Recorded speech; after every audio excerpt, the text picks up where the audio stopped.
Much for the very gracious introduction. I really appreciate it. And Charles, thank you. And I'd like to thank everybody for being here this evening and giving the precious gift of your time. It's always a particular pleasure and an honor to be here at Asia Society Texas and to be a part of the incredible programming that this very fine organization does. I will abbreviate some remarks that I've given and also updated in recent months on the very timely and topical topic of Taiwan. I often do talks that run from 45 to 60 minutes, but I'm going to try to get this one down to about 30 minutes or so, or 25 even, to lay out a few important points that I think can undergird this evening's discussion about a very important topic that seems to be in the news virtually every day now. And I would say almost every hour. I think those of us that follow the news and developments with respect to China and with respect to Taiwan are seeing literally some new significant update or news story or breaking story several times a day. So I think it's a really opportune moment to look at the issue of Taiwan as an issue in U.S.-China relations, and as Marty indicated, to kind of peel back the diplomatic veneer and the veneer of diplomatic usages and talk about hard realities and inconvenient truths. There are 8 points that I want to make in this kind of abbreviated set of remarks, and then I really look forward to having a great discussion with Charles. That's particularly so because I asked him and he promised to go easy on me in all the questions, and I really appreciate that, Charles. So let me just start. Too often on the topic of Taiwan, real meaning gets lost in the articulation of diplomatic formulations that have long been established that almost read like catechisms and like sort of a mantra that the U.S. side repeats when it comes to Taiwan, that the Chinese side repeats. And I think all of us that have followed the issue of China and Taiwan, cross-strait relations, Taiwan is an issue in the U.S.-China relationship, see that there is kind of a set-piece aspect to the way that we communicate. I want to peel that back and tell you what I think in a very candid way so as to spur what I think will be a great discussion this evening. The first point that I want to make is, and these will sound perhaps provocative or controversial, that's the idea. These are not comments that U.S. officials would make. These are not comments in many cases that Chinese officials would make, and I'm very cognizant of that. But I can make them now because I'm no longer a U.S. official. So the first thing I want to say is, I think the first hard reality and inconvenient truth is that U.S. declared policy with respect to Taiwan does not actually reflect actual U.S. strategic sentiments with respect to Taiwan. Another way of saying that is what we say we believe is not what we actually believe. And what we say that we do is not what we actually do.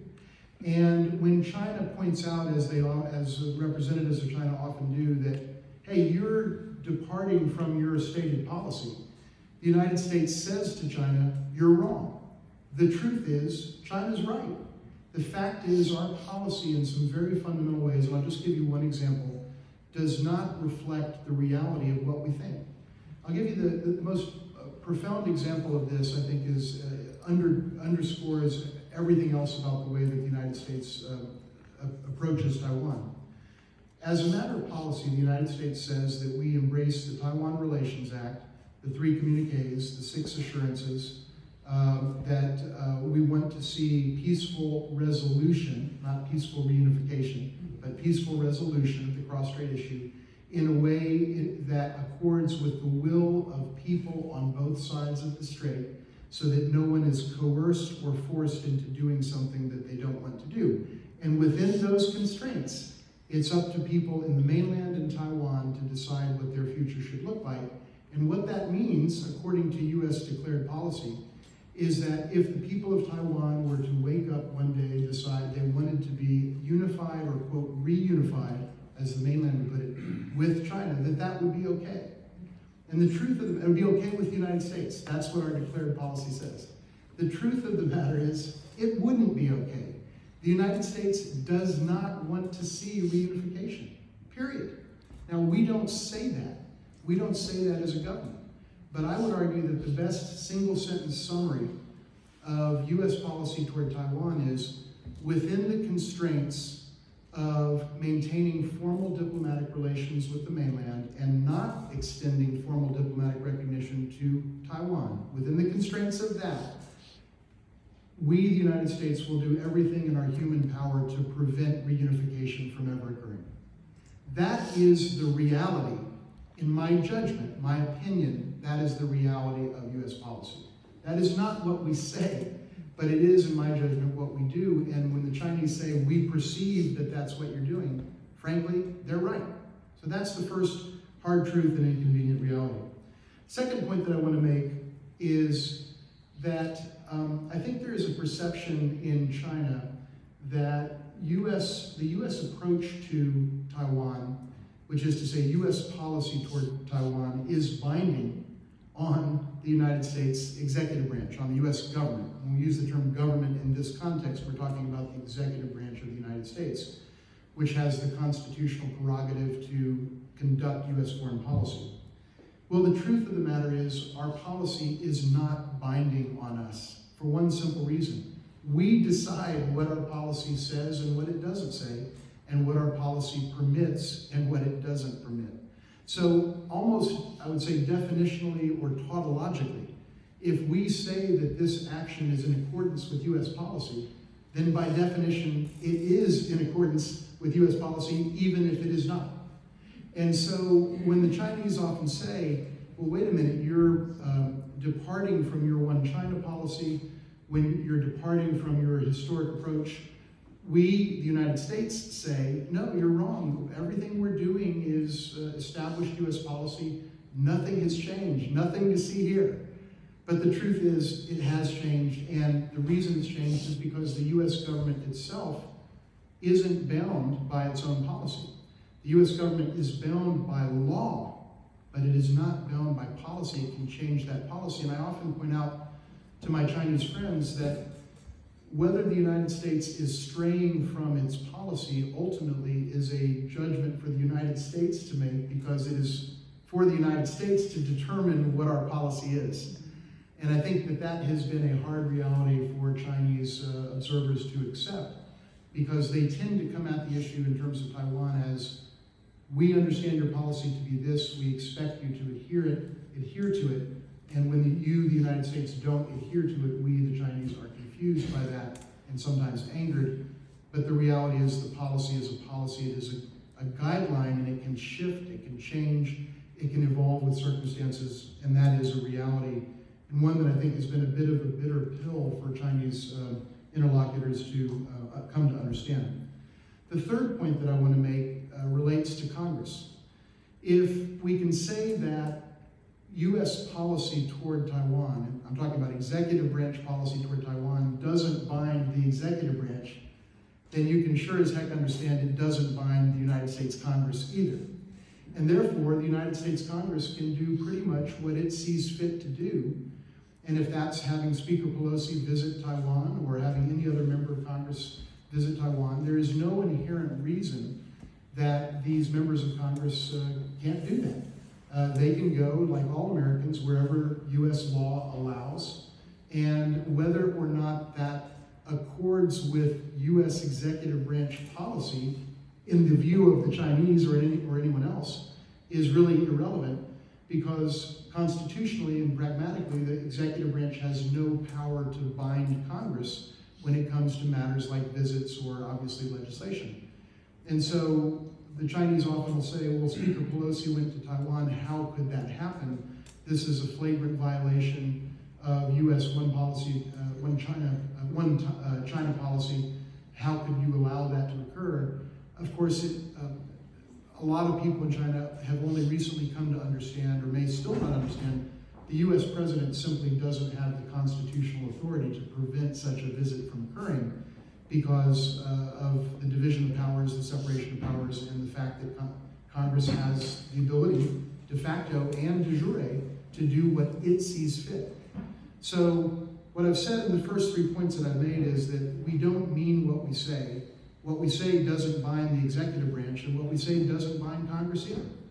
And that creates some frustration on the part of the Chinese, who presumed that we did mean what we said, that it does bind the executive branch and that it does bind Congress. But the reality, I think, is very different. I think it's time for us to talk about that in an open way. The things I'm saying, you'll never hear a U.S. official say, because they can't, because our policy dictates that certain things be said. But what I can say from my outside perspective at this point is that I'm seeing a very different picture. I want to shift a little bit now to the next couple of points and talk about Taiwan's sentiment when it comes to the issue of what the mainland would call reunification and what Taiwan might refer to as the concept of unification. Again, there's even a difference in terminology, because in fact, the People's Republic of China, which began on October 1st, 1949, has never exerted de facto control over Taiwan. So when they use the term reunification, it's a bit of a misnomer in the judgment of those on the Taiwan side for understandable reasons. But I want to talk about sentiment. Here's the hard reality, here's the inconvenient truth if you are the leadership of China. Very simply put, the people of Taiwan do not want reunification or unification, period. A lot of polling has been done, and I've tracked this for over 30 years, and the last authoritative Taiwan-based public opinion data that I've seen shows that depending on how you ask the question, somewhere between 90 and 95% of the people, actually 95 and 99%, have said, given the free choice, they do not want unification with the mainland, full stop. Now, they also understand that there is a threat of the use of force that's on the table. I have long argued and long made the point, and I think many would agree with it, that if the threat of force weren't on the table, Taiwan would be independent, if not tonight, then tomorrow. But because the threat of force is on the table, that is not the case. But one thing is clear, nobody in Taiwan, very, very few people in Taiwan want reunification. And that generates the next point that I want to make. And again, I'm abbreviating this a little bit. And that is that the fundamental PRC or mainland conundrum with respect to the issue of Taiwan is very fundamental. And that is, if the mainland, to the extent that the mainland threatens the use of force, which it does as a matter of declared policy, and says that we would like to reunify peacefully if possible, but we reserve the right to use force if necessary. That is the one-sentence summary of the mainland's long-standing policy on Taiwan. Given that, what the conundrum is that by threatening the use of force in a credible way, the mainland is alienating the very people that it hopes to bring into the fold. But if it were to take the threat of force off the table, those people would become independent tomorrow, if not tonight. And so you can't win either way. And as a result, there is a kind of stasis around China's fundamental posture with respect to Taiwan where there can't be give in any direction. You have to keep the threat of force. Doing so alienates the people you're trying to win, whose hearts and souls and minds you're trying to win. Taking it off the table, you lose them forever. And there is no way that you can untie that Gordian knot. Let me talk for my sixth point about a U.S. conundrum. And it's one that I think we don't talk about enough. And that is that, as I think all of us know, the United States under the Taiwan Relations Act has a legal obligation to provide defense articles and services to Taiwan in such a way as to maintain to help Taiwan maintain a sufficient self-defense capacity relative to, it is understood, the mainland. I don't think China is specifically mentioned in the law, but that's very clearly the context. And so we have a legal obligation to provide arms and defense services to Taiwan toward that end. And here's the hard truth and inconvenient, or hard reality and inconvenient truth. And that is that the simple truth in this country is we don't have, even today, with negative sentiment toward China at record levels and positive sentiment toward Taiwan at record high levels, even today, we simply don't have the political will and desire to provide, or the ability to provide Taiwan with enough weaponry to level the playing field and help them achieve military parity relative to the mainland across the strait. Even if we wanted to do it, we wouldn't be able to do it. The ship has sailed. The mainland has military superiority. The mainland will always have military superiority. And what's more, we, the United States, don't seem to want to give Taiwan the tools that it would take to give Taiwan something closer to parity from a military standpoint with the mainland. So what I'm saying in summary is, we don't have the will or the capacity to arm Taiwan out of its security dilemma relative to the mainland. We do sell about $1 billion a year, or deliver about $1 billion a year on average of hardware to the island of Taiwan.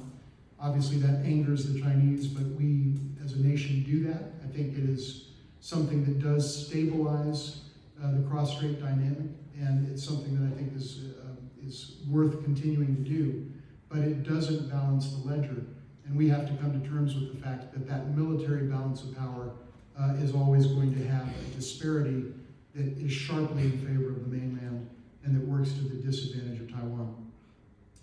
Let me now mention the last couple of points, and that is, I want to talk about the fundamental issue that we simply don't talk about often enough, and I think our friends in the mainland don't either understand or are unwilling to really come to terms with, but it really lies at the core of the dynamic between the mainland and Taiwan. And that is that the fundamental issue in cross-strait relations, which is to say the fundamental reason that, quote, reunification, as stated from a mainland perspective, does not occur, is not the United States, which is what China believes and says that it believes to be the case, but rather it is the existential and fundamental and permanent incompatibility of the political and social systems of the mainland and Taiwan. That is the reason that reunification does not occur. The United States is a symptom of the problem. The United States is not the problem.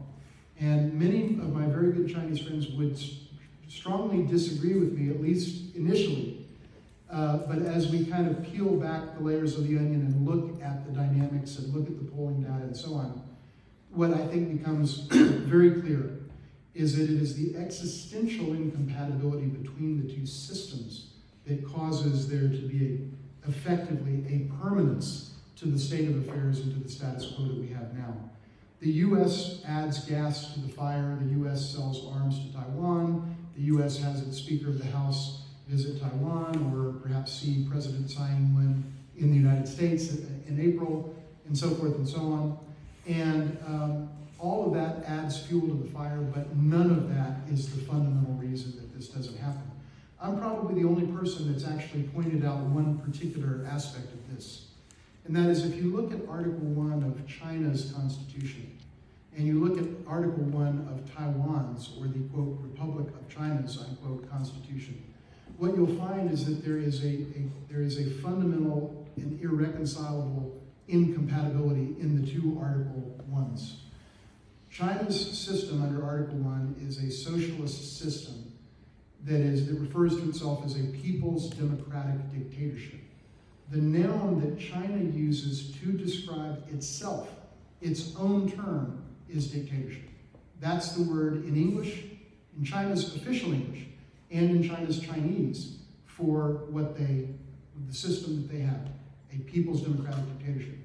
Taiwan's system under Article 1 is a republican democracy of, by, and for the people. As I read those lines, obviously of, by, and for the people is a phrase very familiar to the American people and to anyone who has studied the writings of Abraham Lincoln. But they even used both Republican and Democratic in there as well, which I think was not accidental, to make it clear that there's a bipartisan relationship with the United States. So what I'm saying is China's system would be unconstitutional in Taiwan, and Taiwan's system would literally be unconstitutional in China. And I'm the only person that's probably pointed out in a kind of tongue-in-cheek way that for reunification to actually occur, China would literally have to amend its constitution. In fact, Article 1. That's a bit facetious, but that being said, that is technically true. The point being, as long as the two systems are fundamentally incompatible and irreconcilable from a constitutional and real standpoint, there will never be resolution to the matter of the cross-strait issue. And the final thing I want to say is about Ukraine and about, and I saw I'm at the end of my time here. The last point I'll make is, a lot of people ask, does the Russia-Ukraine situation, and more specifically Russia's unprovoked, unjustified, deplorable, shameful, despicable, and unlawful assault on Ukraine change the way China looks at the issue of Taiwan? And the short answer, and we can delve into this perhaps a bit more in the moderated discussion with Charles Foster, the short answer is no, it doesn't. And I'll just leave you with this thought. We've all heard a lot of people who seemingly are authoritative commentators who believe that we are headed into a war with China over Taiwan. And I'll say this, that is not going to happen. That is not something that is going to occur for a lot of reasons that perhaps we can delve into. But I don't think that, the last thing I'll say is this, every day that the Chinese leadership wakes up and doesn't go into Taiwan militarily is a day that, in my judgment, they have evidently concluded that the costs of doing so outweigh the benefits. That's why they're not in Taiwan today. That's why they're not going to be in Taiwan tomorrow. Because if there were ever a day when the leadership of China woke up and believed it was that the benefits outweighed the costs, then by definition, they would do it. But the fact is, the costs, in the judgment of the Chinese leadership, evidently, far outweigh the benefits. And guess what? I think they're right. And I think that will be true for a very long time to come. That said, we really need to do everything the world, the United States, China, Taiwan, people that care about peace in East Asia, all across the world, need to do everything we can to keep this situation on the rails and not let it evolve into further dysfunctionality. And that's one of the things we try to do at the George H.W. Bush Foundation for U.S.-China Relations. Thank you all so much. Look forward to talking to Charles.